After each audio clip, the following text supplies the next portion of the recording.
That's me.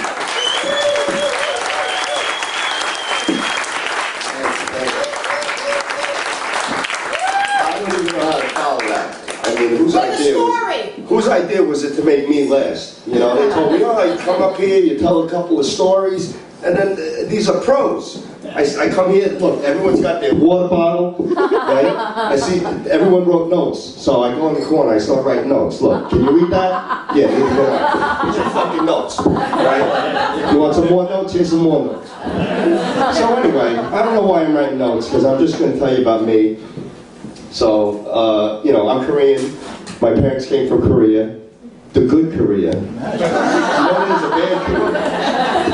And the bad Korea is why they left the good Korea, because it's right next to the bad Korea. So they got the fuck out of Korea, and then they decided to move to Spanish Harlem. Nice. 1971. Nice. If anyone knows their history, New York City sucked in 1971. It really wasn't a good time to come to New York City. So they decided, you know, Spanish Harlem was, it wasn't very Spanish. It was mostly Puerto Ricans and Dominicans. So they decided to move to Staten Island for ample parking and cultural non-diversity. So we decided to break the race barrier and cross the bridge.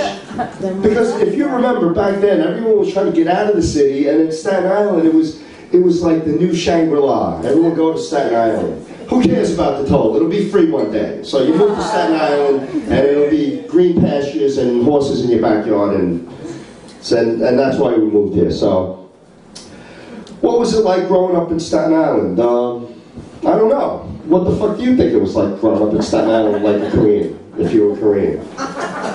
No one ever told me. I mean, it's not like someone walked up and said, oh, you're the only Korean in the school. Fucking shame, huh? You know, and they didn't come over and say, oh my goodness, you're the only Korean on the block. That's fucking awesome. Lucky you. So either way, I mean, I had to figure out on my own. And as a kid, you really don't know, because kids are kind of like all kids. Everyone, you just play with each other. And I think my first recognition that I was a little bit different was I had a friend over, and when I opened up the fridge, I discovered that Korean food smells like ass. So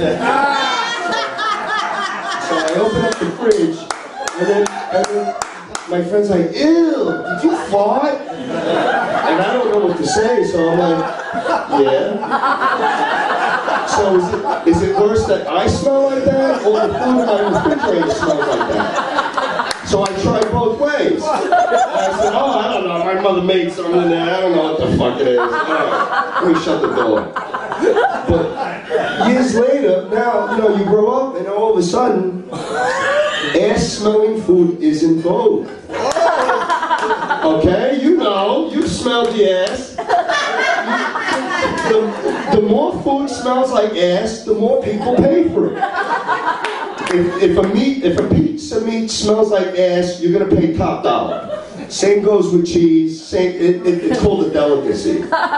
So that was a little bit shocking. And then, you know, I was able to make friends that also enjoy ass-smelling food, and you know, and that's. You okay? I don't really need this. I can have some anyway. Your footage is shaking. So, you know, and then there are other little differences that, you know, the one prejudice, everyone automatically thinks you're smart. And, you know, so test day comes around, and, yo, Ben, save the seat right behind you. Until they find out that you suck in math. So, now, it's okay for white people to suck in math, unless you're Jewish. But if you're Oriental and you suck in math, you're automatically a pariah. My parents were completely disgraced. You know, because every Asian parent, their dream is that their child attend an Ivy League. You know, you go to Stuyvesant, you work your way up to Harvard, and then you become a doctor. And I didn't take that path because I sucked in math. And so I decided to make them happy. Instead of Stuyvesant, I decided to go to Farrell, which was the best, academically the best Catholic high school on Staten Island.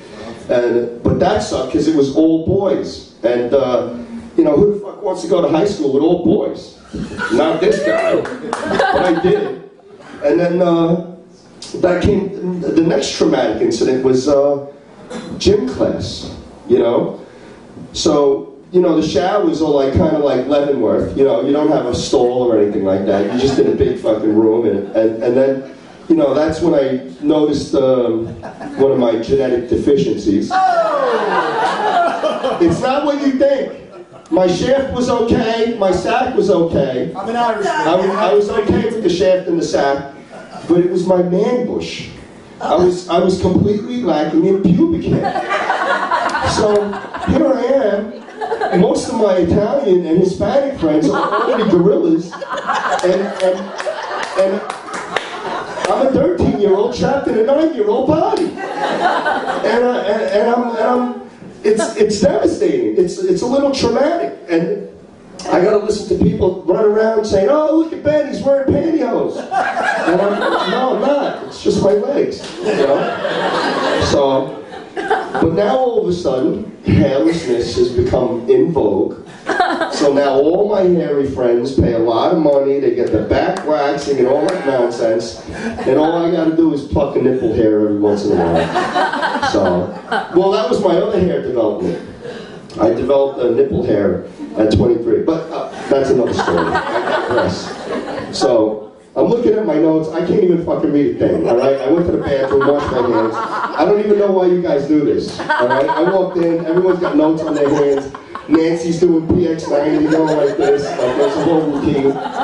So here I am with notes, and it's completely fucking useless. So, but anyway, getting back, alright, so the hair, so that was traumatizing.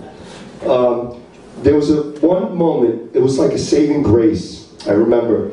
I don't know if some of you might remember in the 70s, 80s, for about a minute, it was very, very popular. This whole streaking was kind of popular. Yeah. You remember that? You did that? Anybody? No. Me neither.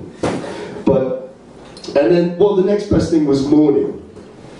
So the first time, you know, you do it, and it's great, and then everyone's mooning, and it's like, look what, you're mooning each other and stuff. So I forgot what the situation was, but I mooned someone, and someone happened to be prepared right there at that time with a camera, took a snapshot. So they developed the picture, and then sure as day, I look, and there it is. I have ass hair. I'm like, it was only a couple, but it was right there. And then for me, it was a triumphant moment because even the asshole is not really genitalia. It's close enough to the genitals that I was hoping it might spread. And I would eventually grow a lustrous man bush. If not, I was thinking, possibly, I could grow my ass hair long enough and then comb it around to the front and wrap it around. Come on, there are bald guys that do the comb over. I can't comb over my ass hair? What's wrong with that? That's perfectly fine. I didn't know. So, okay, I digress again. But anyway, so when I got the nipple hair, that happened at 23, by the way. And now you have to understand, in the 70s, you know, all the sex symbols, Burt Reynolds, all these guys were hairy. They all had hair, the chest hair, they're walking around, the Marlboro Man, everyone had a mustache. I had nothing. Every time I attempted, it was nothing. I had Italian grandmothers that had better mustaches than me. So it was, you know, for me, you know, it was like a genetic defect. You know, I got to live with it. You know. Now when my friends spend, you know, hundreds of dollars on razors, you know, for them it's a cost. I use one razor every 3 years. So everything in my life has gone from good to bad. And you know, there was a time, if I were in Korea now and I told you that I was a garbage man married to a non-Korean driving a Japanese car, I would be a fucking disgrace. Japan, you know, invaded Korea. So here in Staten Island, New York City, I'm a civil servant that's married to a hot white American girl driving a Honda Accord, and I'm living the American dream. And I'm going to be in heaven for this documentary. So show this lady some love. She's talented, she's an artist, she needs your support. Thank you.